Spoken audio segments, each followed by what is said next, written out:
Hey, welcome back, everybody, to today's Market Explain. This is a FourStar Media experience, right, Chris? hmm Welcome back to our show.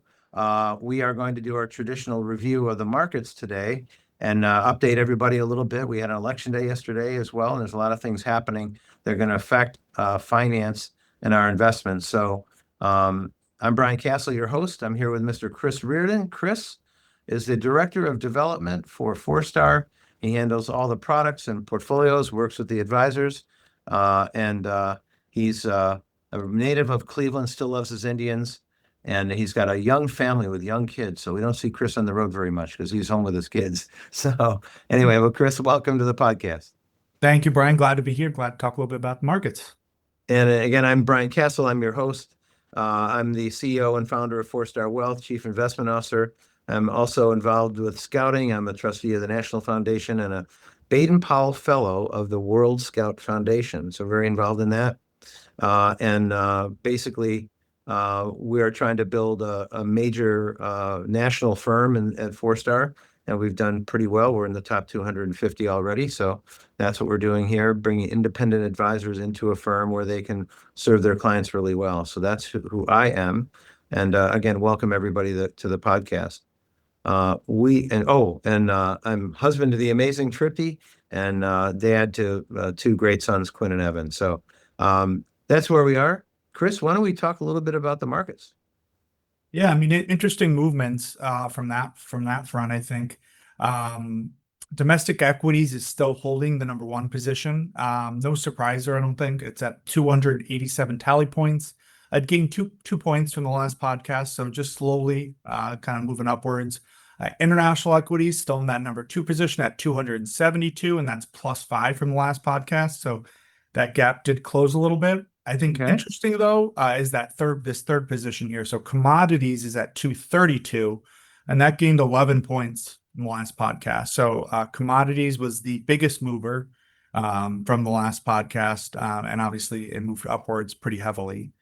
The bottom, Mm. so those are the top three asset classes, and what's interesting is those are all kind of the aggressive asset classes, if you will. Those are all the riskier asset classes. Certainly, and the bottom three continue to be kind of the less risky, more conservative asset classes. So cash is in fourth. It's at 118 tally points, and that's -6 from last podcast. Currencies is in fifth, and that now dropped below 100, so it's at 94. And was -8 from the last podcast. And fixed income is still holding up in last, 87 tally points, and it lost 4 points from the last podcast. So really all the three risky asset classes gained, and all the risk adverse or less risky asset classes lost points, since the last podcast, which has been about 2 weeks now. That's really what we've seen. So when the growth assets do well and the safe bucket assets do weaker, we call that a bull market, right?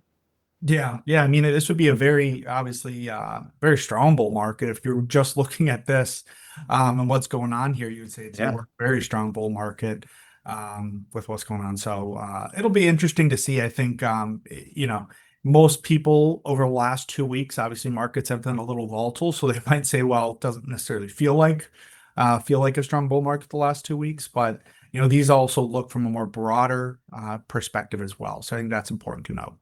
Yes. Well, Chris, and you have the sector information as well. Yep. Yeah, really interesting here. So, information technology. So the top performing, I should say, year to date is information technology. That's up 26.04% year to date. And that's still leading the way. Utilities is in the number two position, second best performing asset class, and that's at 20.74%. Communications is in third still. That's at 20.04% up year to date. And then industrials is in fourth. Bit of a drop off here. That's at 17.92% year to date. So what's really interesting, I think, from that perspective is of those kind of top four asset classes, and they've all kind of been, they're in a kind of a very separate realm, if you will. I think the next closest after industrials, which is up almost 18%, is up 10%. There's a big gap there. So these four are kind of in their own space up there. Yeah. But these last 2 weeks, outside of information technology, so utilities, communication, and industrials all have actually pulled back a little bit. They were actually performance-wise, they were higher the last podcast, whereas information technology is up about 4% since the last podcast. So we've really seen that continue to run. Everything else is really kind of stagnated and pulled back slightly. Flipping to the other side of the coin, the bottom performing sectors. So we have consumer staples is now the worst performer. And that was up 43 basis points. So it wasn't negative, but it's pretty flat, pretty much flat. Followed up by real estate. Real estate is now clocking in at up 3.27% year to date. Materials, and this is a new one in there, so that's fallen a little bit. That's up 4.50% year to date. Energy is in fourth, or the fourth worst performer, I should say. That's up 5% year to date. And then consumer discretionary as the fifth worst performer, that's up 6.27% year to date. So bit of a shuffle, I would say, from those bottom sectors. We've certainly seen a lot of shuffling around. Energy's kind of ebbed and flowed, certainly, from that perspective. Consumer discretionary is another one, and obviously consumer staples. So, and then the big one, but you didn't hear me because it's the next worst, but as healthcare. Healthcare's had a big run the last, I would say, month, you could probably call it. So now it's up a little over 7%, and it kind of has pulled its way out. If you guys recall, going back probably 2 months, at one point it was negative, kind of mid-September or late August, it was negative, the negative territories, and now it's up a little over 7%. So healthcare's had a nice little run as of late. Yes. So it is interesting. I continue to be baffled by the utilities being up in the top set of sectors, but that's all about energy and AI. And it's really interesting, Chris, because the AI stocks, the artificial intelligence, there's so much money. We've never seen more money poured in any one sector possible. And, so far, no one's able to figure out how they're going to make more money with AI. We know how we're going to save some money. So maybe we make better profits by saving money. But that'll also probably involve layoffs. So people are worried about being laid off and things like that. So it's going to be an interesting time to see how people make money with AI. We know there's a lot of money going there, that's for sure. Every time they announce a company, has another contract for AI of 38 billion or 80 billion or something like that, the stocks will pop. Every tech stock we know has popped 20% one day in the last couple of months. So that's what we're seeing. But the world's yet to figure out how they're going to make money at all that. So are they over-investing? They might be. Did they overinvest during the internet boom in the 2000? Yes, of course. And so we might be seeing that again here. Question is, how does it end? When does it slow down? Does it end badly, or does it end kind of with a whimper? Time will tell, Chris. Yeah, I mean, I think the real big key there with AI is there's still a lot of unknowns for sure. But I think that one of the thing that's always been tough for particularly for the U.S. economy has been the issue of productivity. One of the things that we really haven't seen the U.S. grow.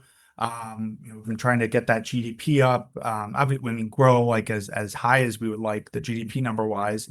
And so I think a lot of people are hopeful that, all right, is this AI gonna kind of unlock that productivity metric? We're gonna have more productive employees so we can get more done with less, things like that. So it'll be interesting to see. It's definitely going to, in some ways, revolutionize kind of the marketplace as far as from a job standpoint. So we are going to see probably a shift here. We're going to see a lot of layoffs, but hopefully from that we'll see a shift into new jobs that come from AI.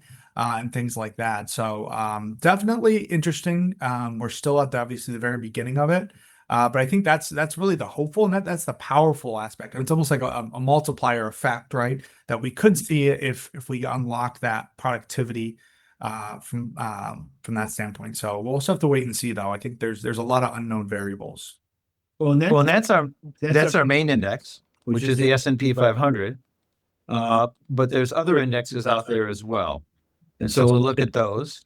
And one is the NASDAQ, and that's up 22.17 versus 18 in our last meeting. S&P 500 up 16, and the equal weighted index is only up 6.23. So that's quite different. And the big winner of the year so far is international stocks.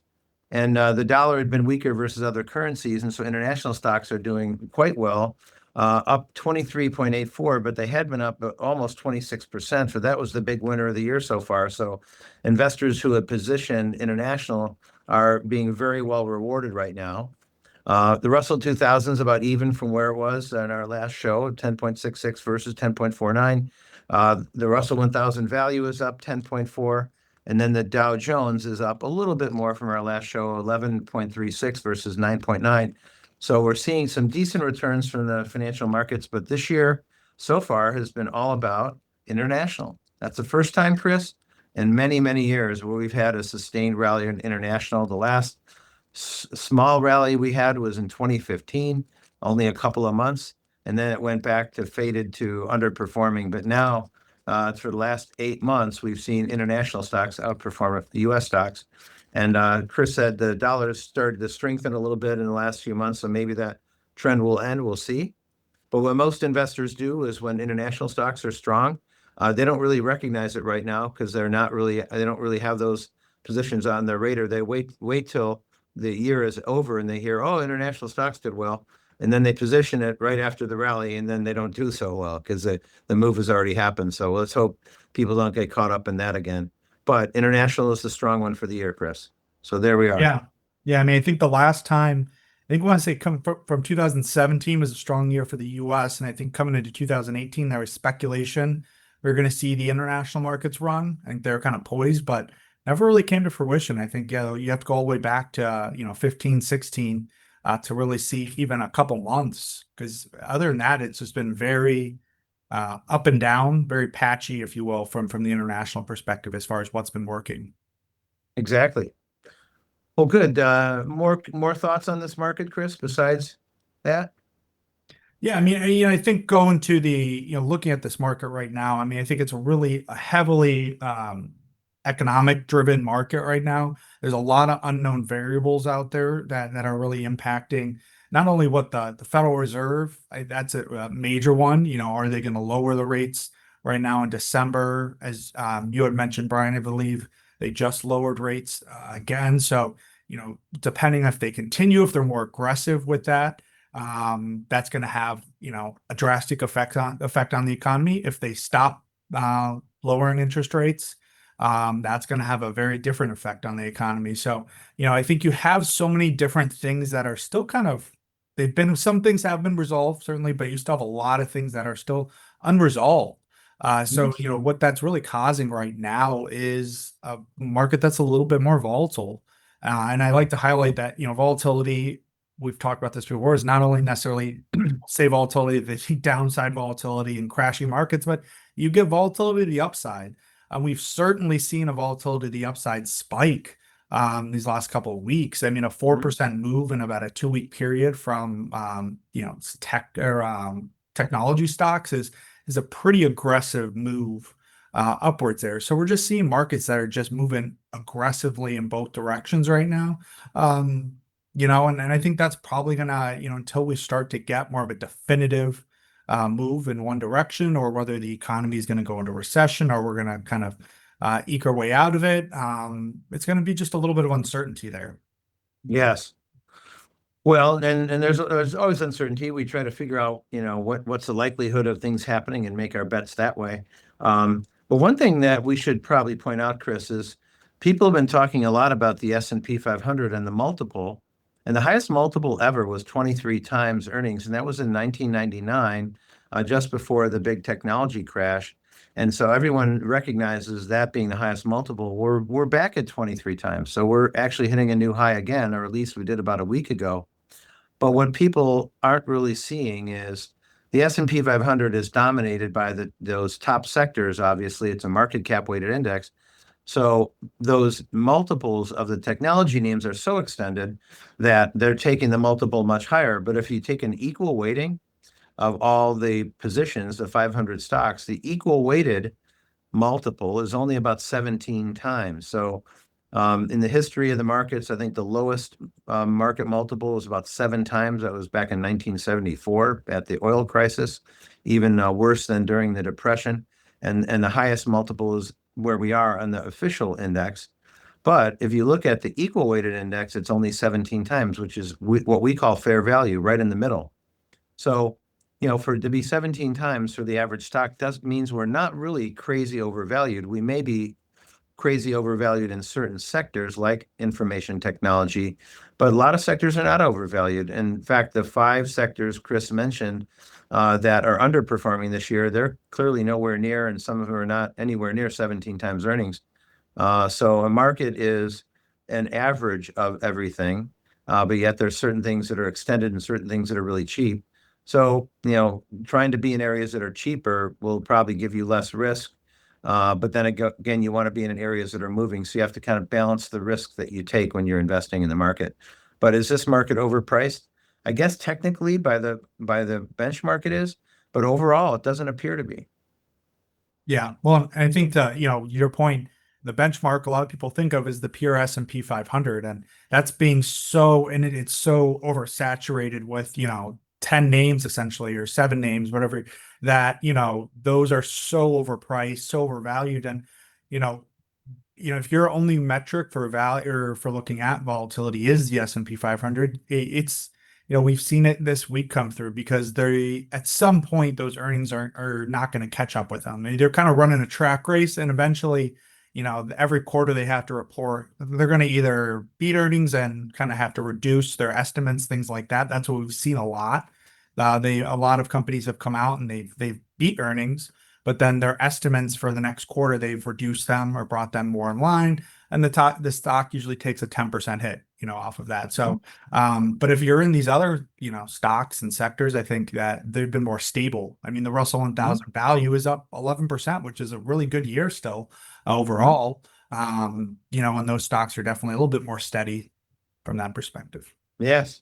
Well, and Nvidia was the largest market cap of all, and it got up over 5 trillion. I think it's pulled back a little bit now, but first time ever we've had one company worth over 5 trillion, which, just for the record, is more than the gross domestic product, GDP, of all countries on the earth except for China and the US. So this is big. Nvidia is up there, and they're obviously a big seller of AI systems, and so that's what this trend is all about. But the good news, Chris, is there is still $7 trillion sitting in cash funds. It used to be 6, but people have been raising some cash.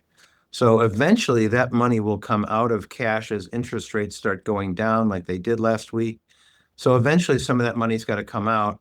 And if part of that comes into the financial market, stock market, obviously that could be good for the stock market. So we look for good things possibly there. The other thing that's going on is the 17 trillion of new investments that's been announced in America. So over the next couple of years, companies are coming back to America based on the tariffs. And even if the Supreme Court gives the President Trump, a blocking on some of the tariffs, they'll find other ways to cause those investments to keep happening in America. So even though there's risk that tariffs aren't going to be upheld, we still think those investments in large part are still going to probably come into America. So that's why we're thinking, even though we're having a little correction right now in the market, that just in the last week or so, that it's possible that the market is already planning for the next recovery. We're seeing a slowdown in the economy, and Chris mentioned some of those things. We're going to hear a little bit more about it. But we're not really at a point where we think the economy is going to collapse. So if that's the case, then maybe the market's right. The market is signaling we're going higher. So that if the market's right, that means we're not going to have a deep recession. Chris, do you want to go into the economy and tell us a little bit about that? Yeah. So, obviously, I think we talked about this on the last podcast, but government shutdown. So, from a volume standpoint, we don't get as much economic data, but we do get some. The biggest one that came out this week, actually, private employment data. And this comes from ADP. So, private employment increased by 42,000 jobs in October. Which isn't necessarily huge. We're not talking like 200,000 jobs, but still, it's a positive number there. And I think more positive from that standpoint is the September number, which was previously a contraction or negative 32,000 jobs, was revised up to a positive 29,000. So overall, that's positive. Obviously, it shows the job market, although not extremely strong, And you kind of mentioned that, Brian. It's still holding there. We're not seeing, mass, firings across. We are seeing obviously some. We're not seeing it across the everything, everywhere. There's certain our companies, things like that. Obviously, that's always going to happen. But interesting, the sectors that led the way with hiring are education, healthcare, trade, transportation, and utilities. And the sectors that shed jobs, and this is actually the third straight month that we saw them kind of, losing jobs or layoffs, were professional business services, information, and technology, and then leisure and hospitality. So we're seeing, those three sectors are really continuing to contract, but, education, healthcare, trade, transportation, and utilities are kind of picking up the slack there. So, that was overall taken as from a positive sentiment, I think, from most people. Once again, we're only getting little tidbits of economic data. So a lot of people who trade on this or do things like that kind of have to take what they can. A couple other items. The U.S. manufacturing PMI contracted for the 8th straight month in October. It came in at 48.7 for October, and that was down from a 49.1 in September. Just to let you guys know, so anything below 50 is Yes. contraction. So above 50 is an expansion. So, and then the U.S. non-manufacturing PMI, this is services really, increased to 52.4 in October from flat 50 in September. So kind of two sides of the coin there. We're obviously having contraction within the manufacturing side of the U.S., but the services sector or non-manufacturing sector continues to now actually increase. We're seeing that expand overall. And it's important to note that the service sector actually accounts for 2/3 of the US's economic activity. So it is a very big component there. So certainly something to keep an eye on. So off of this, the dollar, as you kind of mentioned, Brian, we've seen the dollar strengthen off of the ADP jobs numbers. And a lot of this is depending on whether the Fed's going to raise rates or lower rates in December. Not raise rates, but hold rates steady, I should say. Yes. And so, as the economic data has come out now, if the economy is a little bit stronger, that makes more of a case that the Fed will probably hold pat just in December. They're not seeing a breakdown in the economy, things like that. So, we'll see what happens. And these are just, like I said, tidbits of information. We could get very contradictory information next month, but for the most part, with what we have, seems like the economy, as you said, Brian, is holding up for the most part. Yeah, it seems to be. It's certainly slowing down, but it's not like some of the economic declines that we've seen almost kind of gallop downward. We're not seeing a galloping, that's for sure. No. So, but we'll see. Hopefully it doesn't accelerate at all, Chris. We'll see. Exactly. And I think one thing that's really important to point out is the shutdown.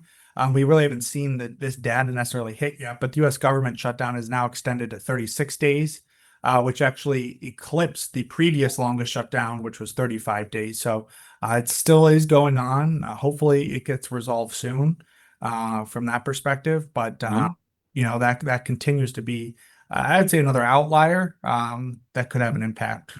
Sure. Well, and then other things affecting the economy, we talked about slowing employment. So the baseline for employment is 75,000 a month times 12. That's, obviously close to 1 million jobs a year need to be created just for population growth in America. And so we're below that in many of the measurements, but we're not negative, right? So far we're not negative, but we're below population replacement. So that means that there's a lot more job openings, or a lot more people out there that need jobs, but that at the same time, there's tons of job openings. There's a curve called the Beveridge curve that BCA research just brought us up to date on. And it's a measurement of what job openings are out there and then all the people that are unemployed. And there's a big gap. Sometimes it's a skills gap. And so then there's change over time and how all those jobs with skilled positions get filled because some of those folks who are unskilled need to get skilled. That's how some of these things work. And so the Beveridge curve is getting a little wider right now. So that that's not a positive. but we'll see, how things play out over time. There's a natural process. So we have slowing unemployment. And there are 7 million able-bodied American men that are on assistance. And that's one thing that President Trump and the administration is trying to get people off government assistance. Everyone should be productive if they can, and only take government assistance if they need it. Government isn't a growth environment. Government does transfer payments, but government isn't growth. The private sector is growth. So to have growth, we need to have people working in the private sector, not in the public sector. And so there was an overload of public sector jobs brought on during the Biden administration, and Trump is trying to change that. The Fed did cut rates last week, but it's not a sure thing, Chris, as you say, that we're going to see the rates cut again in December. But inflation remains stubbornly higher than it should, and so that's always a concern. But one interesting thing is 7 countries in the world account for 82% of our trade deficit, and that's one thing President Trump was trying to work down. And so if all those trade deals and trade agreements are upheld, then most of our trade agreements are done. There's other countries. 2 weeks ago, I was in Malaysia for a meeting for the World Scout Foundation, and who's coming to town but President Trump? And the ASEAN Summit, the ASEAN standing for Association of Southeast Asian Nations, including the Philippines, Singapore, Malaysia, obviously, Cambodia, Laos, Indonesia, all the countries that are down there. And so there was a lot happening down there. But a lot of those countries have already cut their deals. So we had to leave town as quickly as we could as these world leaders took over. But they did cut a lot of those trade deals right there. And as we were leaving in the plane, we saw Trump on TV, talking about the trade deals that he's cutting with all these world leaders. So anyway, so it's interesting how things are playing out. Chris, what about the international markets? What's happening there? Yeah, well, staying kind of in the Asia sector, if you will, we got some interesting news coming out of China. So China just suspended their retaliatory tariffs on U.S. imports. That includes duties from foreign goods, although there's one notable exception, soybeans, which are still facing the kind of stiff 13% tariff there. So overall, that's promising. I think obviously we've been in tough negotiations with China regarding the trades, the tariffs, and what that's going to look like. But overall, their markets are hopeful that this is a good sign that the U.S. and China are kind of working towards making progress in these trade talks and eventually making deals to really bring these barriers down from that perspective. So there's still some to be seen there, but that's good news overall. The Chinese government just issued guidance recently requiring any new data center projects within China that have received state funds, they must only use domestically made AI chips. So really interesting there. Obviously, a defensive kind of measure there from the Chinese government, and most projects in China, I think, flow through or get at least some funds from the state. So that should be pretty much all data center projects within China that, and the implications there are pretty major for U.S. chip makers. Brian, you mentioned NVIDIA earlier, AMD, Intel. So, we'll see that could have huge implications though, since China is, as you mentioned, Brian, it's the U.S. and China that are the 2 largest economies. So if you're kind of excluding one from these U.S. chip makers, that can really hurt their revenue and sales. So certainly something to keep an eye on. Maybe it's a negotiating tactic. We don't know. We'll have to see. And then from the economic side, China's factory activity in October came in at 49, which is a fall from 49.8 in September. So we continue to see Chinese factory activity fall deeper into contraction territory. On the flip side, their non-manufacturing PMI, their services sector, continues to be in expansion, but pretty low. It's at 50.1. So kind of really interesting markers there from both the US and China. Both of them seem to be from a factory or manufacturing aspect in contraction, but their services seem to be holding up, services sectors, albeit I would say, obviously, the U.S. is holding up a little bit stronger at this point than the Chinese. So, overall, I think interesting news out of there. We'll see how it comes down the pipeline. I think it's still pretty new right now, but could have huge implications for very large chip makers, NVIDIA, AMD, and Intel. And obviously, if those take a hit in the US markets, that's going to have a volatile reaction with the S&P 500. Yeah, it'd be a major effect on it, wouldn't it? For sure. Yeah. Well, then, Chris, we've talked about for years about the globalization trend, where after the Berlin Wall fell in the early '90s, then it seemed like democracy and capitalism was taking over the world, and everybody felt like there was less risk.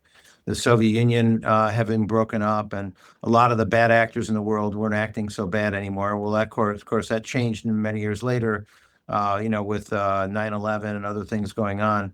But there was a globalization trend for a long time. And now, as we've seen, certain countries are acting very aggressive politically, including China, where they're using some of their economic power to get political ends. And so we're now going through the beginning of what appears to be a very strong deglobalization trend, where countries are erecting barriers again.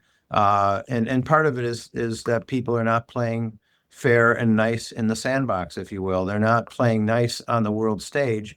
And so there's countries that are trying to take advantage of other countries and that kind of thing. I guess that's just the human condition. It's really a sad thing, but that's going on. But because of that, President Trump has had to pull back from some of the world countries and also demand that people not have serious big deficits with America and make sure that we're not being ripped off, if you will. That's a term the president has used quite often.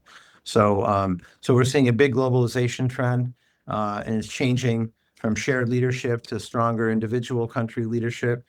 Trump is making the Europeans pay more for their defense, the Canadians, the British as well. So rather than America be the only policeman out there, we're forcing other countries to do some of that work as well.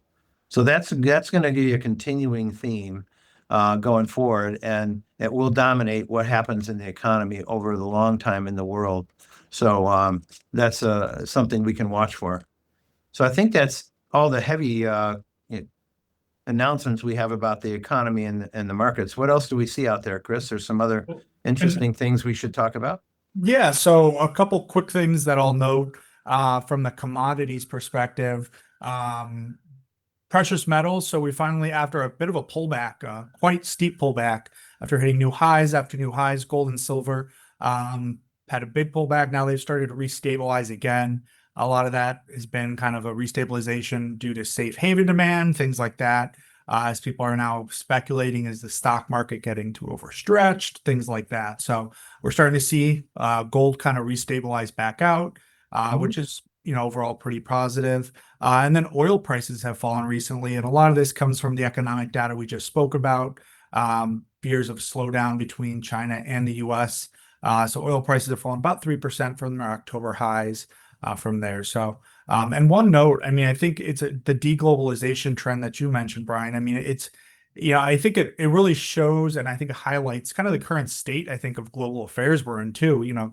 We're at a state where we have obviously Russia, Ukraine, you have potentially China, Taiwan. So, a lot of these countries are taking defensive measures, not only from spending and defense and tanks and all that stuff militarily, but also economic. I mean, I think one of the major things we saw from the pandemic 2020 COVID is how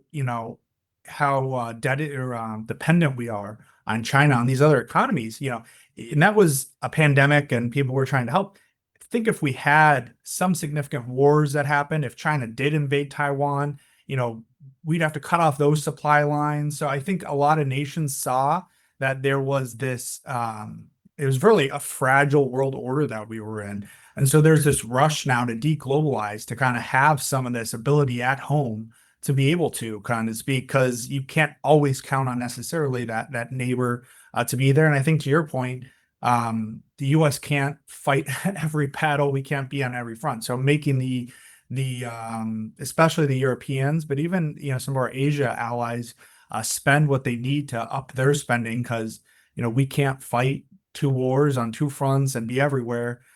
Just not in the cards right now. So I think we're entering a very interesting, and it's gonna something you'll probably read about 40 years from now, but we're interested in a very different change and how globalization to deglobalization and how things are kind of done. So, but outside of that, I guess flipping to kind of by what we see out there, which is I think where you were going, Brian.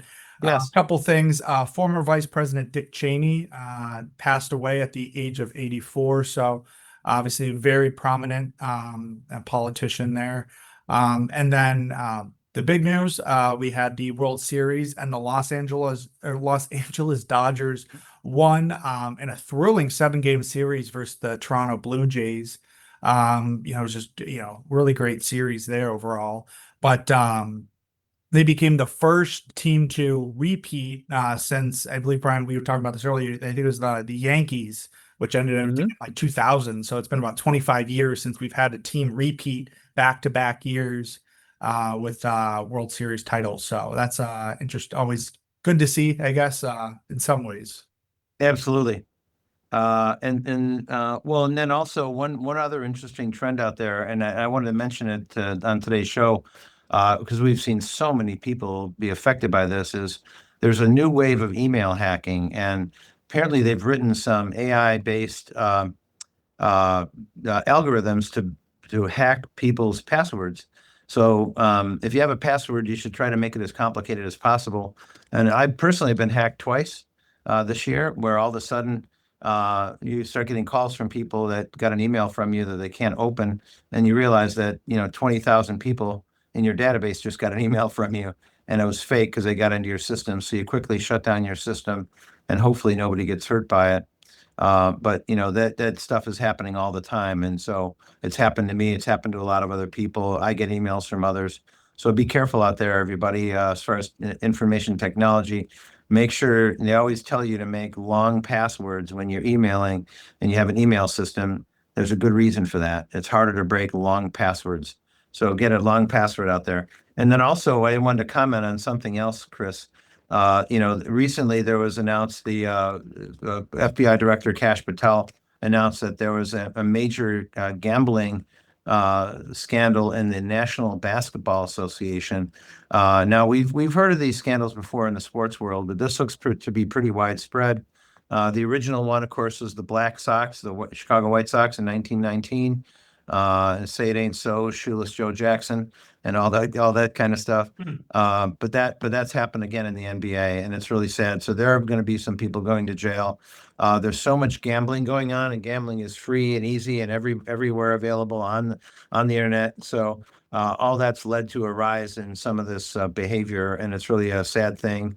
That's all happening, frankly, because we don't want our sports to be tainted with people cheating or those kind of things. So anyway, so be careful out there if you're betting, because they may be cheating now, it seems, right? So so anyway, and then so Chris, that kind of comes to the end of our show, and so we're kind of, just to recap, we're experiencing a market pullback a little bit today. We're also looking for a possible slowdown in the economy. We're starting to see it already. We don't think it's going to be too severe, but we could be wrong. We don't really know. But then the question that you always have to ask yourselves is, what are we doing about it? And so I wanted to show everybody something on the screen. The FourStar Group has a protection plan.